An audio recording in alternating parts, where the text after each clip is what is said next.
Hello everyone. आज हम इस वीडियो के अंदर हम क्लास 11th का चैप्टर 5th पढ़ रहे हैं जिसका नाम है योगा।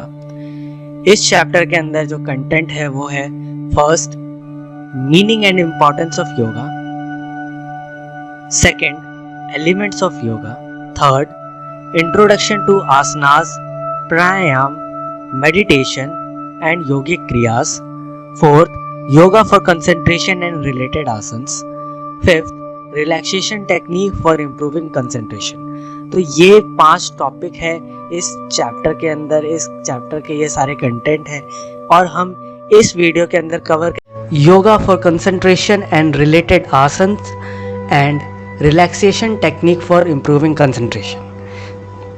ठीक, तो चलिए शुरू करते हैं part 4, yoga for concentration and related asanas.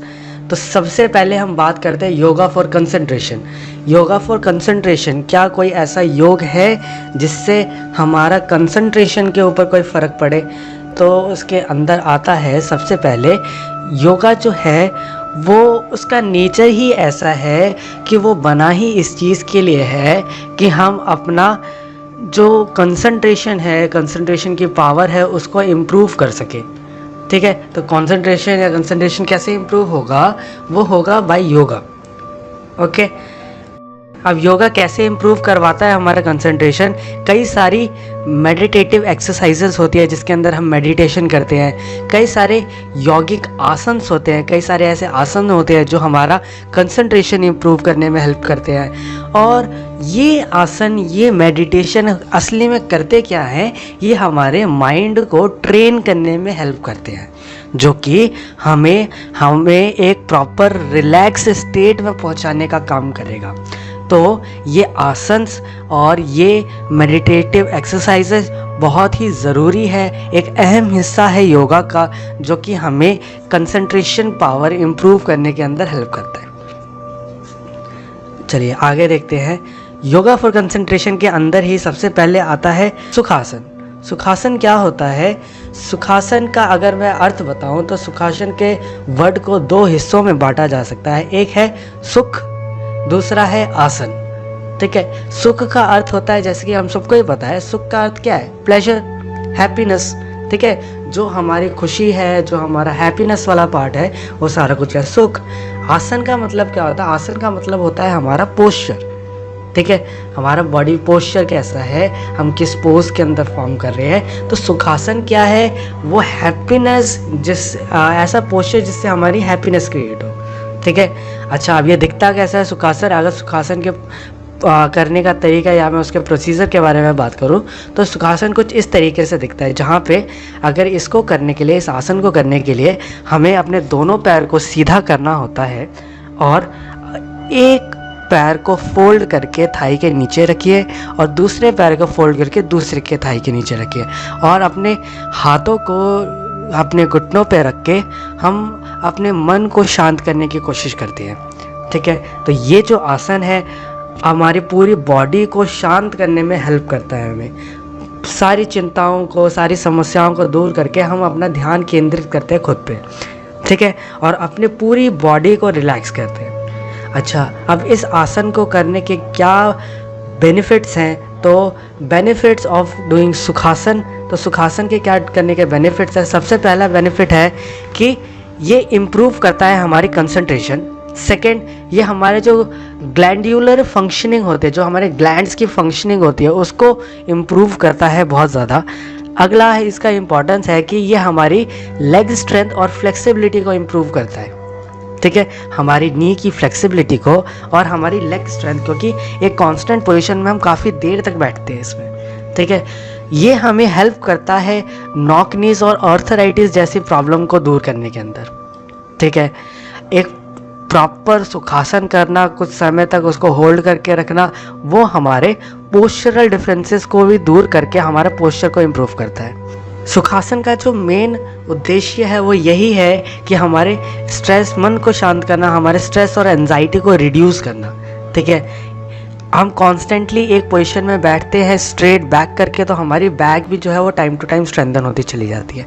तो ये बेनिफिट्स है सुखासन के, जो कि हमारा कंसंट्रेशन पावर इम्प्रूव करने में भी हेल्प करता है और ये ओवरऑल भी बहुत ज़्यादा अच्छा है।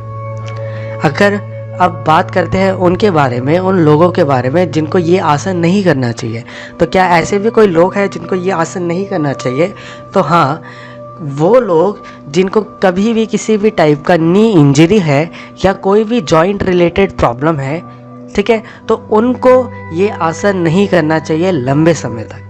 थोड़े टाइम के लिए वो कर सकते हैं, क्योंकि कॉन्स्टेंटली बहुत देर तक बैठना इस पोजीशन में थोड़ा मुश्किल है, तो वो हमारे नी को, हमारी नी जॉइंट को बहुत ज़्यादा इफ़ेक्ट कर सकता है। तो जिनको भी नी या हिप जॉइंट की प्रॉब्लम है तो वो ये आसन को ना करें तो ज़्यादा बेहतर रहेगा। ठीक है, चलिए हम आगे बढ़ते हैं और देखते हैं हम अपना अगला आसन। अगले आसन का नाम है ताड़ासन। ठीक है, ताड़ासन का अर्थ क्या है? ये एक ऐसा पोस्चर है जिसके अंदर हम पूरी बॉडी को स्ट्रेच करके अपराइट पोजीशन में रखते हैं और अपनी बॉडी को ऊपर की तरफ पुल करते हैं। ठीक है, ऊपर की तरफ पुल करते हैं और अपने टोस पे आके हम इसको 10 से 15 टाइम करते हैं और इसको होल्ड करके रखते हैं, जो कि बहुत ही बेनिफिशियल है पूरी की पूरी हमारी बॉडी के लिए। तो अगर मैं बेनिफिट्स की तरफ जाऊँ, इसके क्या बेनिफिट्स हैं ताड़ासन के, तो देखते हैं ताड़ासन के बेनिफिट्स। ताड़ासन के बेनिफिट क्या है? वो हमें हेल्प करता है हमारी फिजिकल और मेंटल बैलेंस बनाने में। एक कॉन्स्टेंटली इतने अपराइट पोजीशन में रखना, अपने आप को खुद स्ट्रेच करना, पुल करना, जो कि रिड्यूस करता है हमारी obesity by increasing our metabolism. ठीक है, आगे बात आती है इट क्योर कॉन्स्टिपेशन, क्योंकि हमारा कांस्टेंट प्रेशर पड़ता रहता है हमारे गट पे, जो कि हमारे गट को स्ट्रॉन्ग करता है और हमारे कॉन्स्टिपेशन जैसी प्रॉब्लम्स को दूर करता है। यह हमारे डाइजेस्टिव ट्रैक को भी पूरा इफ़ेक्टिवली काम करने में हेल्प करता है, जिससे हमारी डाइजेस्टिव प्रॉब्लम्स भी होती है वो भी दूर हो जाती है। ओवरऑल एक अच्छा बॉडी पोस्चर मेंटेन करने में हेल्प करता है और उन लोगों के लिए, उन बच्चों के लिए जिनको हाइट बढ़ानी है अपनी, उनके लिए ये एक हाइट एनहेंसमेंट का काम कर सकता है ताड़ासन। कोई इंस्टेंट इफेक्ट नहीं दिखेगा, कंटिन्यूसली आप अगर लंबे टाइम तक इसको करते रहेंगे तो ज़रूर आपको बेनिफिट्स का अनुभव होगा। ठीक है, तो ये हमारी इम्प्रूव करता है हाइट और ये साथ ही साथ इम्प्रूव करता है हमारा कंसंट्रेशन। ठीक है, तो ये थे हमारे ताड़ासन के सारे बेनिफिट्स। अच्छा, क्या कोई ऐसे लोग हैं जिनको ताड़ासन भी नहीं करना चाहिए? तो हाँ, कुछ लोग हैं जिनको ताड़ासन नहीं करना चाहिए। वो है जो पर्सन जिनका लो ब्लड प्रेशर रहता है। जो व्यक्ति जिनका लो ब्लड प्रेशर रहता है उनको ताड़ासन नहीं करना चाहिए। जो लोग जिनका कॉन्स्टेंटली हेडेक या जिनको इंसोमेनिया की प्रॉब्लम है उनको ताड़ासन बिल्कुल भी नहीं करना चाहिए। और वो लोग जिनको किसी भी प्रकार का ब्लड सर्कुलेटरी प्रॉब्लम्स है या ब्लड सर्कुलेशन के अंदर कोई दिक्कत है तो उनको भी ताड़ासन नहीं करना चाहिए। ठीक है, अब बढ़ते हैं हम अपने अगले आसन की तरफ, जो कि है पद्मासन। पद्मासन क्या है? पद्मासन जो है वो 2 शब्द से जुड़ के बना है। पहला वर्ड है पद्म, दूसरा वर्ड है आसन। पद्म का अर्थ क्या है? पद्म का अर्थ है लोटस और आसन जो है वो होता है पोस्चर। पद्म का मतलब लोटस, आसन का मतलब पोस्चर। तो अगर मैं पद्मासन का अर्थ बताऊं तो ये लोटस का पोस्चर बनाना अपनी बॉडी के थ्रू, यही है पद्मासन। तो चलिए देखते हैं पद्मासन दिखता कैसा है। पद्मासन के अगर सबसे पहले आगे बात करें तो पद्मासन इस तरीके से कुछ किया जाता है जहाँ पे हम अपने पैरों को अपने थाई के ऊपर रखते हैं और दूसरे पैर को भी अपने दूसरे थाई के ऊपर रखते हैं और इस पोजीशन में होल्ड करके रखते हैं अपनी बॉडी को लंबे समय तक, जो कि हमें कई सारे बेनिफिट्स देता है, जो कि है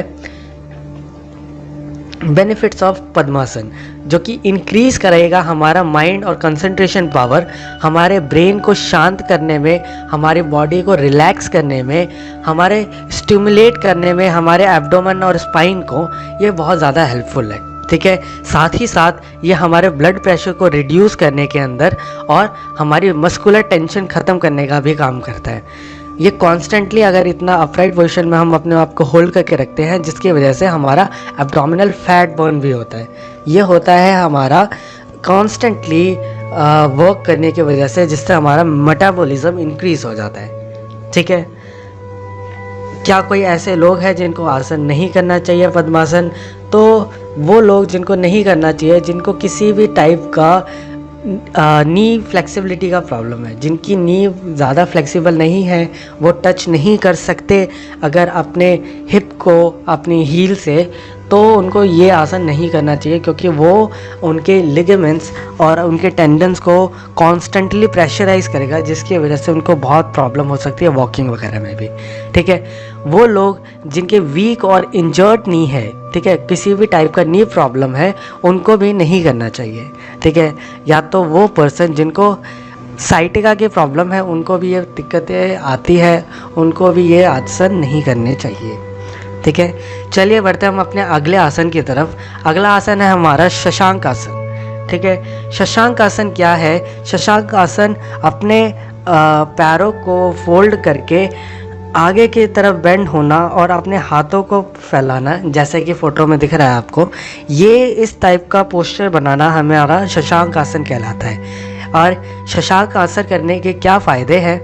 तो ये हमारा फटीग ख़त्म करने का काम करता है और हमारी बॉडी को रिलैक्स करने का काम करता है। ये हमारी एंजाइटी और डिप्रेशन जैसी प्रॉब्लम्स को भी दूर करता है। ये कांस्टेंट जब हम अपने हेड को अपनी बॉडी से नीचे ले जाते हैं, तो ब्लड फ्लो जो होता है हमारा ब्रेन में, हमारा हेड में बहुत अच्छी तरीके से पहुंचता है, जिसकी वजह से हमारा ब्लड फ्लो इम्प्रूव होता है। हमारा जो स्पाइनल कॉर्ड है वो कई सारे वर्टिबल कॉलम से, जो हमारे पूरी वर्टिबल कॉलम है, कई सारे बोन से इंटैक्ट है, वो कई सारे बोन से जुड़ी हुई है। जब हम एक उसको रिलीज़ करते हैं, उसको स्ट्रेच करते हैं, तो ये जितने भी बोन्स हैं वो थोड़ा थोड़ा अपने अंदर गैप मेंटेन करती है, जिसकी वजह से वो थोड़ा फ्री हो जाते हैं। तो जिनको भी डिस्क रिलेटेड प्रॉब्लम है, उनको ये बहुत ज़्यादा रिलीफ, इंस्टेंट रिलीफ सा प्रोवाइड कराता है। ये हमारी स्पाइन मूवमेंट करवाता है, जिसकी वजह से हमारी स्पाइन जो है वो ज़्यादा फ्लेक्सिबल और स्ट्रॉन्ग बन पाती है। ठीक है, it increases our memory power. ठीक है, क्योंकि ब्लड जो है, जब अच्छा ब्लड हमारे ब्रेन के अंदर पहुंचेगा तो हमारा मेमोरी पावर भी इंक्रीज होगा। ठीक है, कंट्रोल डायबिटीज़, ये हमारे डायबिटीज़ को भी रेगुलेट करने के अंदर बहुत ज़्यादा हेल्पफुल है। ठीक है, ये तो कुछ आसन्स। अच्छा, हम बात करते हैं उन लोगों के बारे में जिनको ये शशांक आसन नहीं करना चाहिए। तो वो है जो भी लोग जिनकी लो नी फ्लेक्सिबिलिटी है, वो इन आसनों को ना करें, क्योंकि हमें ज़्यादातर आसनों में अपने नी को पूरा फोल्ड करना पड़ता है, जो कि हमारा बहुत जिनका नी फ्लेक्सिबल नहीं है उनको बहुत दिक्कत दे सकता है। ठीक है, और जिन लोगों को स्लिप्ड डिस्क का प्रॉब्लम है, उनको भी ये आसन नहीं करना चाहिए, क्योंकि ये हमारे स्पाइन को खोल देता है। जिनको स्लिप डिस्क होगा उनको बहुत ज़्यादा पेन होने वाला है इसमें। ठीक है, individual suffering from high blood pressure, जिनको भी हाई ब्लड प्रेशर की दिक्कत है, उनको भी ये आसनों को नहीं करना चाहिए। ठीक है, ये तो कुछ आसन जो कि हमारे कंसंट्रेशन पावर को बढ़ाने का काम करते हैं। ठीक है, हमने इनके बेनिफिट्स, इनको किस तरीके से किया जाना चाहिए और कौन से ऐसे लोग हैं जिनको ये आसन नहीं करने चाहिए, हमने तीनों के बारे में जाना। अब हम आगे बढ़ते हैं और जानते हैं योग निद्रा के बारे में। ठीक है, योग निद्रा क्या है, उसका अर्थ, सब कुछ। ठीक है, तो सबसे पहले योग निद्रा के बारे में समझते हैं। योग निद्रा है क्या? योग निद्रा जो है वो एक सिस्टमैटिक मेथड है, जो कि गाइडेड रिलैक्सेशन बोला जाता है जिसको। ठीक है, जो कि निकाला गया है हमारी बॉडी से, और इसका काम क्या है, जो हमारी इफ़ेक्ट करता है बॉडी और माइंड को। ठीक है, इसको स्लीप विद अवेयरनेस भी बोला जाता है, साइकिक स्लीप बोला जाता है, जो कि है स्लीप विद अवेयरनेस। यानी हम इस पोजीशन में होते हैं जब हम योग निद्रा करते हैं कि हम सो रहे हैं, लेकिन फिर भी हमारा मन जो है वो शांत नहीं है। मतलब जब हम सोते हैं हमारा मन बिल्कुल रिलैक्स हो जाता है, उसको कोई थॉट नहीं होते। ठीक है, लेकिन योग निद्रा के अंदर हम उसको कंटिन्यूसली पोक करते रहते हैं, अपने मन को भी चलाते रहते हैं। ठीक है, तो अपने सोते हुए भी, स्लीप के स्टेट में भी अपने आप को अवेकफुल रखना, ये है योग निद्रा। ठीक है, चलिए अब योग निद्रा जो है वो कुछ इस तरीके से किया जाता है। हम शवासन की पोजीशन में लेट जाते हैं, यानी अपने बॉडी को पूरी तरीके से रिलैक्स करके लेट जाना। हम आप यहाँ पे गर्दन के नीचे कुछ सपोर्ट रख सकते हैं जो कि हमारे हेड को स्टेबलाइज करे। यहाँ पे हम चाहे तो कोई सपोर्ट रख सकते हैं यहाँ पे, ठीक है। चाहे जिनको नी रिलेटेड प्रॉब्लम है वो नी के नीचे भी एक टॉवल का रोल डाल के रख सकते हैं जो कि हमारी नी को सपोर्ट करेगा और पेन नहीं करेगा। योग निद्रा के समय हमें अपने मन को पूरी तरीके से शांत करके अपना ध्यान केंद्रित करना होता है, ठीक है। अच्छा, अब हम बात करते हैं योग निद्रा के फ़ायदों की। तो फ़ायदे क्या है? ये एक लौता ऐसा आसन है जो कि रिड्यूस करेगा हमारा टेंशन को, क्योंकि यहाँ पे हम अपने सारे थॉट से परे होके अपने मन को शांत करके, और लेकिन माइंड हमारा उस टाइम पे भी एक्टिव रहता है, ठीक है। ये हमारे माइंड को रिलैक्स करने का काम करेगा। यही वो टाइम है जहाँ पे हम असली क्रिएटिविटी अपनी जगा सकते हैं, ठीक है, क्योंकि हम सोते हुए भी अवेकफुलनेस में हैं, ठीक है। ये हमारी मेमोरी को इंक्रीज़ करता है और हमारी लर्निंग कैपेसिटी को बढ़ाता है। ये हमारी साइकोमैटिक डिजीज़ेस को भी दूर करने में हेल्प करता है। ये हमारी बॉडी को हीलिंग करने में हेल्प करेगा, और ये हमारे विल पावर को बढ़ाने का भी काम करता है, ठीक है। हमने जाना कुछ योगा के बारे में, कुछ आसनों के बारे में, योग निद्रा के बारे में, जो कि बहुत हेल्पफुल है हमारा कंसंट्रेशन पावर बढ़ाने में।